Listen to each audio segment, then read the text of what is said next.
একবার বয়ফ্রেন্ড গার্লফ্রেন্ডকে বলছে, বলো তো 5 ইঞ্চি একটা জিনিস যেটা পেলেই শরীরে মনে বেশ অন্যরকম অনুভূতি হয়।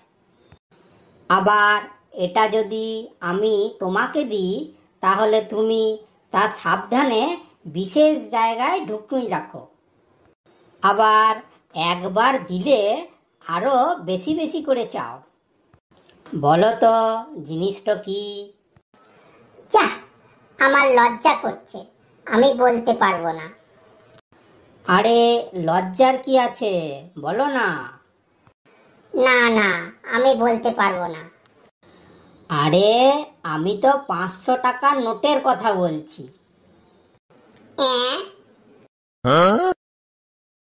এক বন্ধুকে দেখে আরেক বন্ধু আঁতকে উঠে জিজ্ঞেস করলো, কিরে, তোর এইরকম অবস্থা কে করলো? পায়ে ব্যান্ডেজ, মুখটা ফোলা, কি হয়েছে? কি করে এইসব হলো? এই তো কালকেই তো ঠিক ছিলি। আর বলিস না, স্টুডিওতে একটা ছবি তুলেছিলাম, তো কালকে গেছিলাম সেটাকে আনতে। তো ছবিটা নিয়ে সবে বেরিয়ে রাস্তায় এসেছি, তখন একটা দমকা হাওয়ায় ছবিটা হাত থেকে উড়ে গিয়ে রাস্তার ধারে দাঁড়ায় থাকা এক বৌদির পায়ের কাছে গিয়ে পড়ল। তারপর? তারপর আর কি, আমি সুজা মনে বৌদিকে গিয়ে বললাম, বৌদি একটুকু কাপড়টা উঠবেন, ছবিটা তুলব। ব্যাস, যেই বলা অমনি বৌদি অসভ্য, ছোট লোক বলে চিৎকার করতে লাগলো। আর তখনই চারিদিক থেকে লোকজন জড়ো হয়ে গেল আর আমাকে ধরে একবারে আচ্ছা করে লাগাই দিল। কি গো, লাগছে? না, মনে তো হচ্ছে ঠিকই আছে।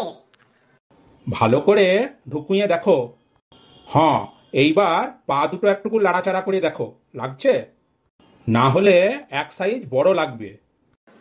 না, ঠিকই আছে, চলে যাবে।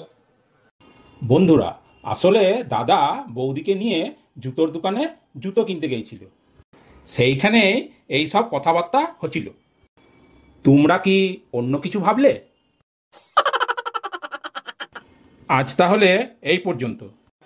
ভিডিওটা ভালো লাগলে লাইক দেবে আর চ্যানেলটাকে সাবস্ক্রাইব করবে।